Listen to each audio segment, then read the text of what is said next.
So there hasn't been a lot of updates on that Blazer lately, and been doing a lot of work to it, but just haven't been recording a lot of it.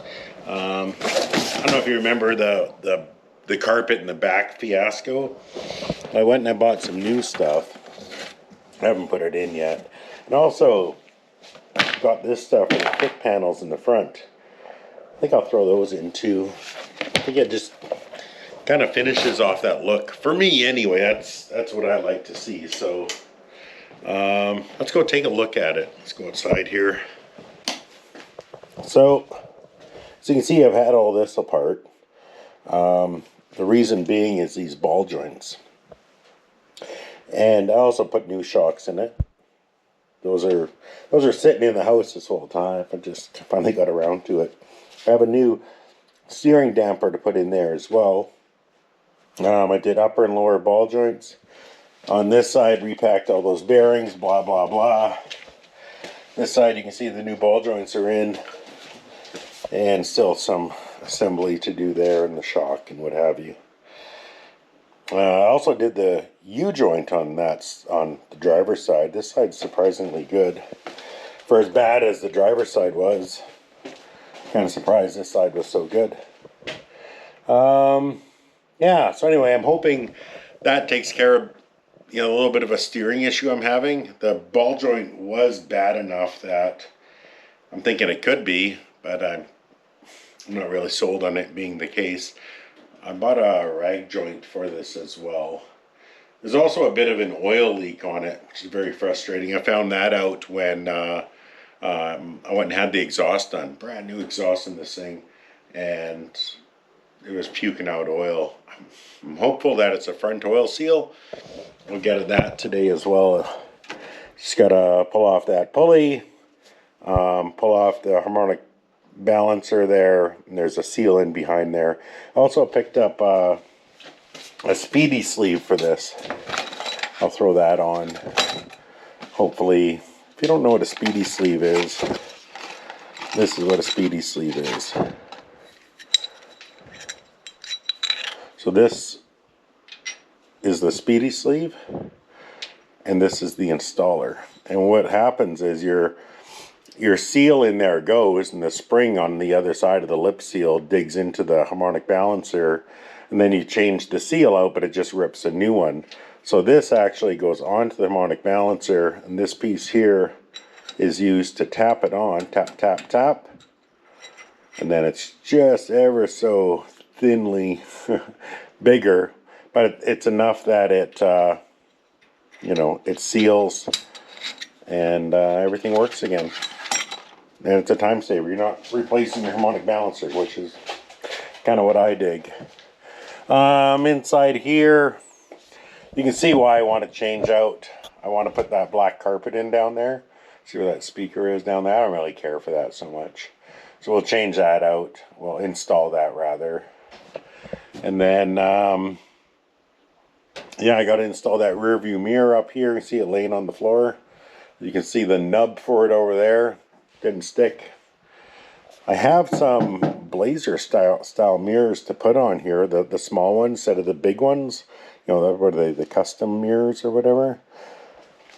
But I figured that should be something that waits till after paint. I don't know if I'm going to paint this or not.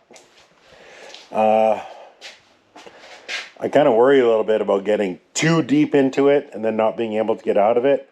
If you know me, if you know my channel, you know the idea is we do these content vehicles, we make them real cool, and then we sell them to the next guy, and he gets it across the finish line. So whoever gets this is going to end up with a rebuilt 355, a rebuilt TH350, a good transfer case, all new U-joints on the drive shafts.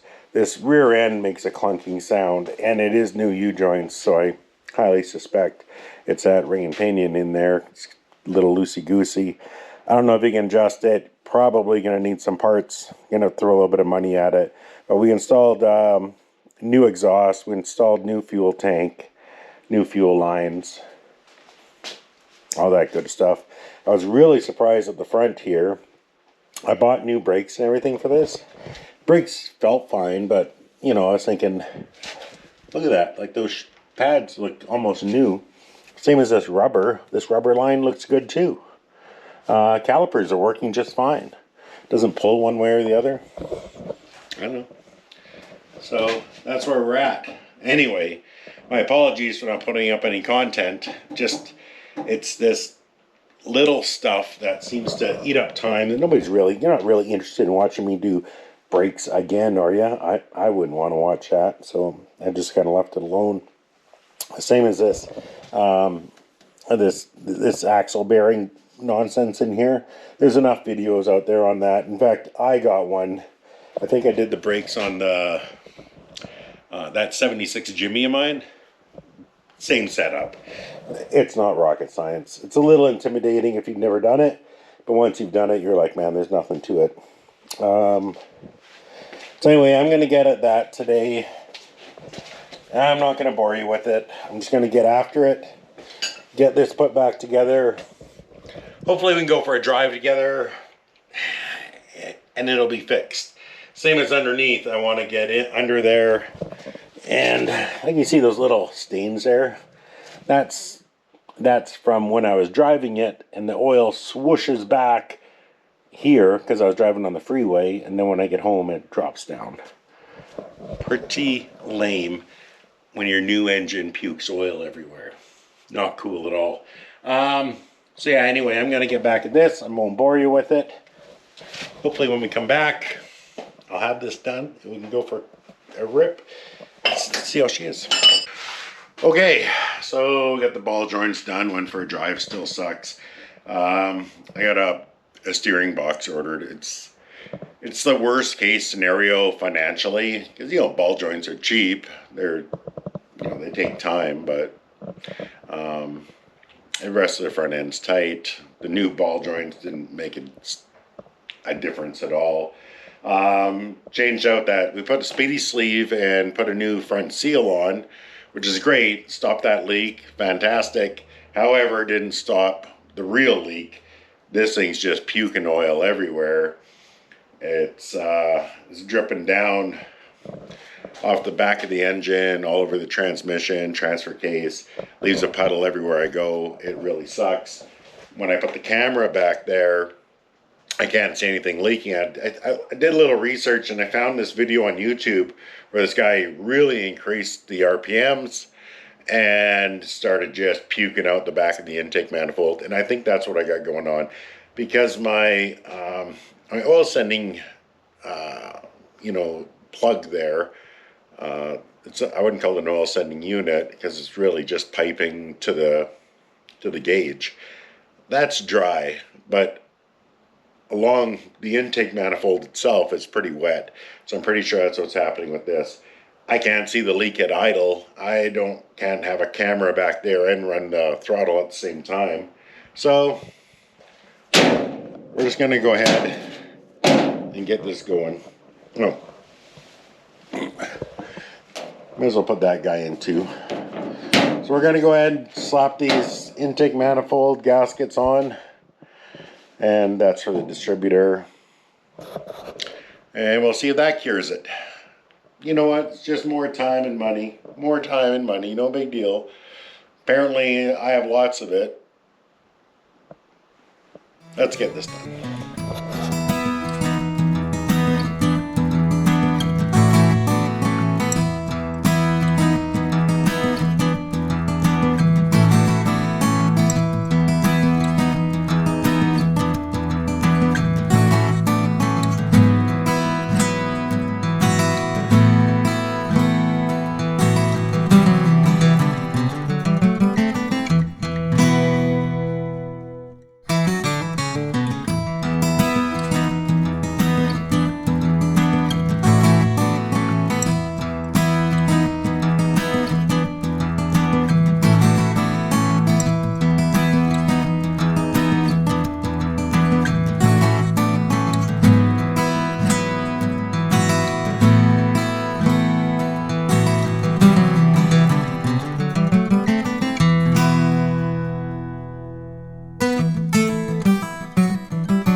Okay, so got the new intake manifold gasket in, and we got the new China wall front and back. We got her all back together. I also took the opportunity to go and get this little Amazon bracket there for my throttle cable. That works fine. Took it to the car wash. Like this thing, if you drive it for 15 minutes and park it, she will puke about a liter of oil or a quart of oil on the ground. And it's all over the back of all over the top of the transmission. It's all over the transfer case. It's all over the torque converter. It's everywhere. The starter's dripping. The oil filter's dripping. Everything's dripping. And I went to the car wash and back, probably 15-minute drive there, the washer up and then the drive back. And I mean, up here is nice and clean anyway. Nothing to see there. I didn't bring my coverall, so I just kind of reached under and did what I could. And it's been sitting now for a better part, I don't know, about 4 hours. And I got that one tiny little drop there, but I don't think it's from a leak. I think it's just kind of leftover, kind of what's in and about there. So, yeah, thumbs up. That repair took. I've never seen a China wall leak so bad. In fact, if it hadn't been for this short I seen on YouTube, I still wouldn't believe it. Because normally they sweat or they weep or whatever, but I've never seen one leak like that. And then here's another thing. At idle, it wouldn't leak at all. Which, I don't know. I've had a lot of intake manifolds leak, but that's a first for me, having an intake manifold puke. So if you're going through the same thing, you're probably like me and a little bit apprehensive about blaming the intake manifold gasket, the China wall at the back, but guess what? It's a first for me anyway. So real happy with that. I took the opportunity to slap that air cleaner on, kind of matches those valve covers. That's cool. Still have to hook up that transmission kickdown cable. I just need to get a little nubbin for the carburetor. Anyway, I fly back to work today, so that's going to do it for this one. Real happy about the oil leak, not so happy about the ball joints, but I do have a steering box on order, and it'll be sitting here when I get back, so we'll do that, and we'll see if that fixes it. After that, I'm turning this over to the pros, I guess. I don't know what else to do. All right, that's going to do it for this one. If you just stuck around this long, do me a favor and think about subscribing. Thanks, guys.